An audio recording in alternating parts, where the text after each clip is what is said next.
Quick question. What number is your life right now? 1 to 10? And you cannot pick 7. Oh no, why not 7? Because 7 is the lie we tell ourselves. My life is fine. Cool. But fine is not what you wanted when you were younger, right? Okay, that actually hit. I'm sitting here thinking, maybe I'm at a 5, and that's being honest. I'm at a 6. And the scary part? If nothing changes by December, I think I'll be disappointed. Not devastated, just quietly disappointed in myself. And if you're listening right now, on the train, at the gym, doing dishes, I want you to think about your number too. Because that number, it tells a story. Welcome to Speak English, Lofi. I'm Maya. And I'm Cole, and today we're talking about something real, not a new year, new me fantasy. We're talking about your 2026 comeback, how to actually change your life from wherever you are right now. We'll get into playing it too safe, hitting rock bottom, drifting into a life you didn't choose, and how to slowly rise from all of that. All in natural, conversational English.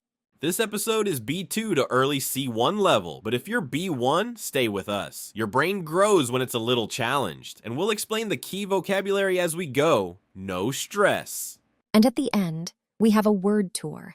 10 powerful words and phrases from this episode, explained slowly so you can actually use them. But first, and if this is the kind of content you like, hit subscribe. It takes 2 seconds, and it genuinely helps us keep making episodes like this. Okay, let's get uncomfortable. Here's something most people don't want to admit. We're not failing because life is too hard. We're failing because life is just comfortable enough. That feeling where things aren't terrible, but they're not exciting either. And so you just stay there. You become complacent. That's our first word. Complacent. It means you're too comfortable, too satisfied, so you stop pushing yourself to grow. Nothing is on fire. But nothing is on fire in a good way either. Like your life is on low battery mode. Everything technically works, just very, very slowly. And the wild part, you didn't choose that life. You didn't wake up one morning and go, yes, I want an average gray existence. You just drifted into it. Drift into something. That's a key phrase. It means you slowly slide into a situation without really deciding. One small, easy choice after another. Skip English today, I'm tired. Start that project next month, talk to that person later, and then you look up and a whole year is gone. And suddenly it's 2026 and you're still living like it's 2023. Yeah, and the worst part is, you can feel it, that quiet sense of, I know I'm playing small. So if that's you right now, you drifted into a smaller life than you wanted, you are not alone. This is so common, it's almost boring. But we're also not going to sugarcoat it. At some point, you have to stop being complacent and start being brave. Now here's the thing most people don't want to hear at the start of a comeback.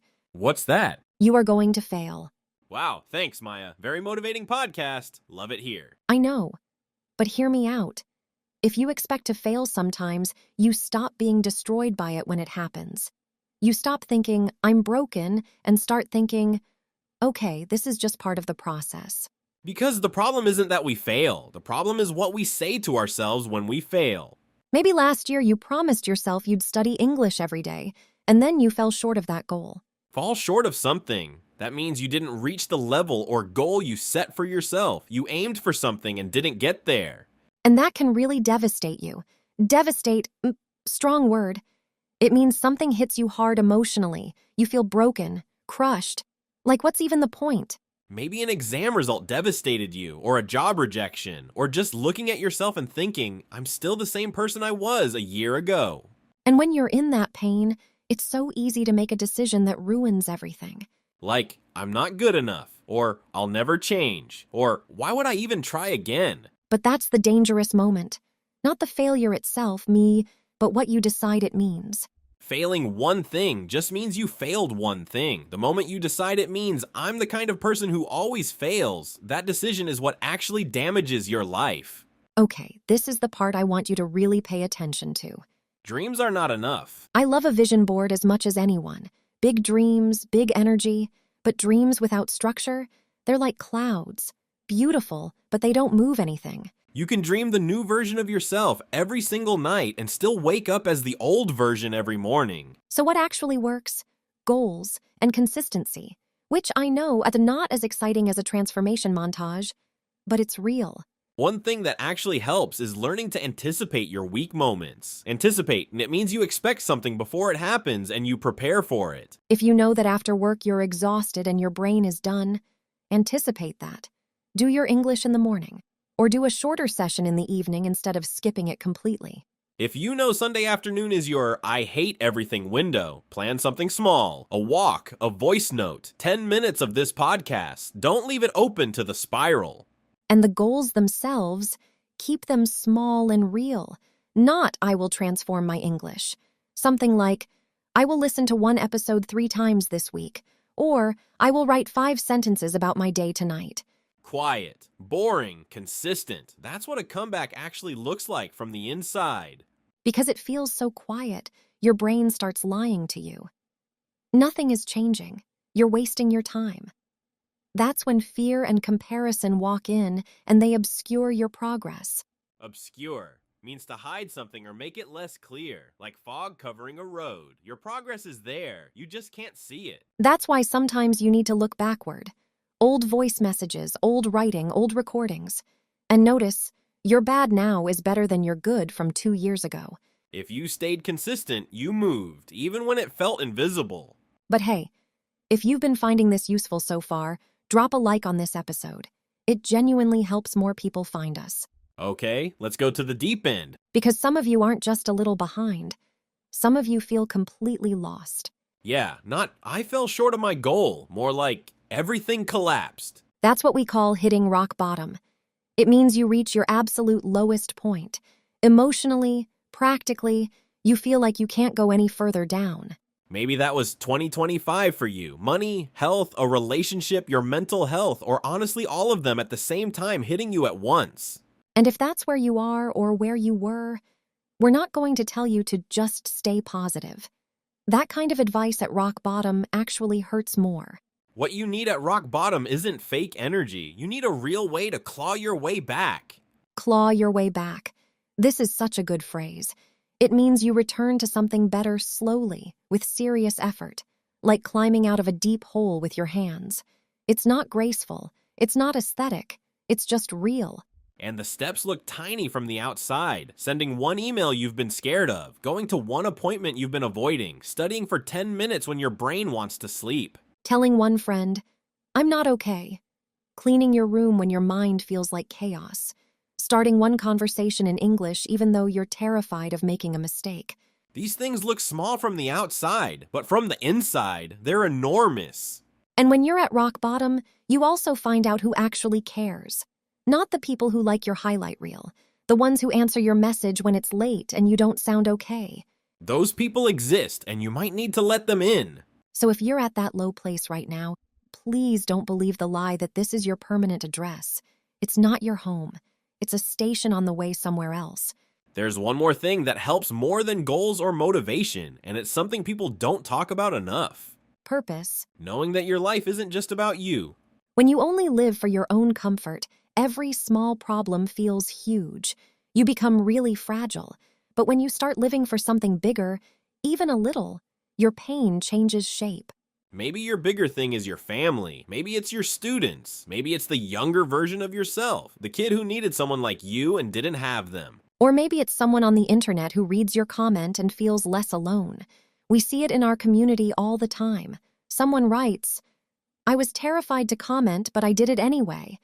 And that one comment gives someone else the courage to do the same. Your comeback isn't just yours, it ripples. And here's something that connects to everything we've talked about. You have ideas, you have dreams, but they're still sitting inside your head.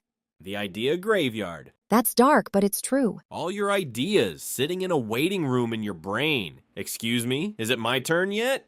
And the sad reality is, most people will never let those ideas out. They'll die with them still waiting. And we genuinely don't want that for you. At some point, you have to break out of a pattern. Break out of a pattern means you escape from a repeated cycle or habit.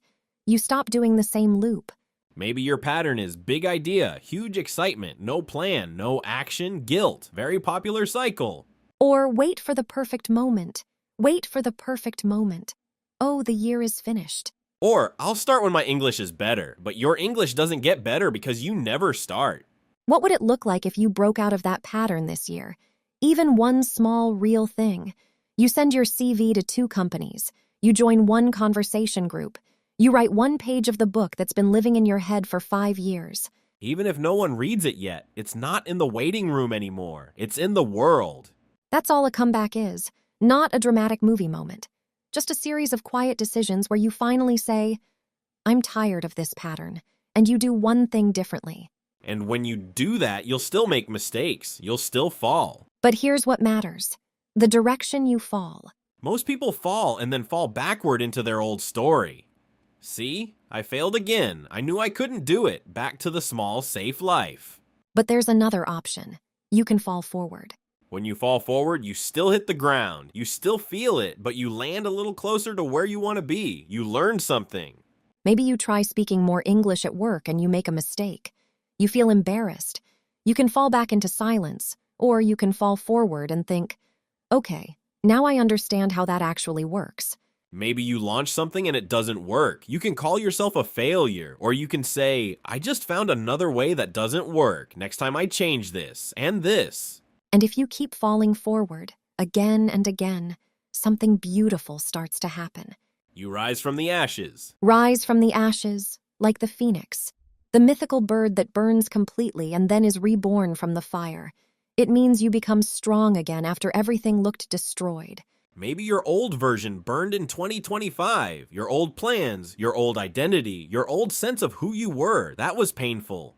But from those ashes, a different version of you can stand up.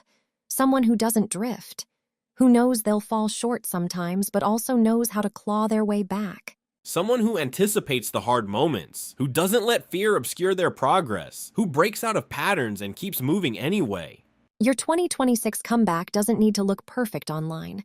It just needs to feel honest inside you. So tonight, after this episode, maybe you sit with 5 minutes and a notebook. 3 questions. Where did I drift into a life I didn't actually want? Where did I hit rock bottom, and what did I learn? And what's one way I can fall forward this week? And if you want to share one of those answers in the comments, please do. You never know whose week your words will change. And one more thing. Before we go to word tour, leave us your number, 1 to 10, 20, 26 so far, and give your last 2 months a movie title, like 5, Still Scared, Still Trying, or 8, Quiet Comeback. Honest, funny, whatever feels true. We read everything. Okay, take a breath. You are not too late. Your story is not finished. And even if you feel like ashes right now, there is still so much in you. Word tour time. We picked 10 words and phrases from today. We'll explain each one again, give you an example, and you can repeat with us. Word 1, complacent. If you're complacent, you're too comfortable. You've stopped growing because things feel good enough. Example. After a few wins, she got complacent and stopped putting in the work. Repeat. Complacent. Complacent. Good. Slowly. Complacent. Word 2. Anticipate. To anticipate something means to expect it before it happens and prepare for it. Example. If you anticipate feeling tired after work, plan your study time for the morning. Repeat. Anticipate. Anticipate. Take your time. Anticipate. Word 3. Devastate. To devastate someone means to hurt them very deeply, emotionally, stronger than just make sad. Example. The rejection completely devastated him. He didn't leave his apartment for 3 days. Repeat. Devastate. Devastate. Slowly. Devastate. Word 4. Obscure. As a verb, to obscure something means to hide it or make it harder to see. Example. Self-doubt can obscure how far you've actually come. Repeat. Obscure. Obscure. Slowly. Obscure. Phrase 5. Hit rock bottom. This means reaching your lowest point. You feel like you can't go any further down. Example. After losing his job and his apartment in the same month, he felt like he'd hit rock bottom. Repeat. Hit rock bottom. Hit rock bottom. Take your time. Hit rock bottom. Phrase 6. Break out of a pattern. This means escaping from a habit or cycle you keep repeating. Example. She finally broke out of her pattern of starting things and never finishing them. Repeat. Break out of a pattern. Break out of a pattern. Slowly. Break out of a pattern. Phrase 7. Rise from the ashes. This means becoming strong again after everything was destroyed, like the phoenix. Example. After one of the hardest years of her life, She slowly rose from the ashes and rebuilt everything. Repeat, rise from the ashes. Rise from the ashes. Take your time. Rise from the ashes. Phrasal verb 8, drift into. To drift into something means to slide into a situation slowly, without really choosing it. Example, he didn't plan to stop improving his English. He just drifted into comfortable routines. Repeat, drift into. Drift into. Slowly, I'm drift into. Phrase 9, fall short of. To fall short of something means to not reach the goal or level you wanted. Example, we fell short of our target this month, but we learned a lot for next time. Repeat, fall short of. Fall short of. Take your time. Fall short of. Last one, claw your way back. This means returning to a better place after a very hard time with real effort and struggle. Example, after hitting rock bottom, she slowly clawed her way back to a life she was proud of. Repeat, claw your way back. Claw your way back. Slowly, claw your way back. That's your word tour. Replay this section and shadow us. Say the words out loud with us until they feel natural. You don't need all 10 tomorrow. Even 1 or 2 words can change how you talk about your own life, especially rise from the ashes and claw your way back. Those aren't just English vocabulary, they're a mindset. Your 2026 comeback is still being written, and even one small brave action this week is already part of the story. If this episode helped you, like it, subscribe, and send it to one friend who needs to hear this right now. I'm Cole. And I'm Maya. This is Speak English Lofi. See you in the next one.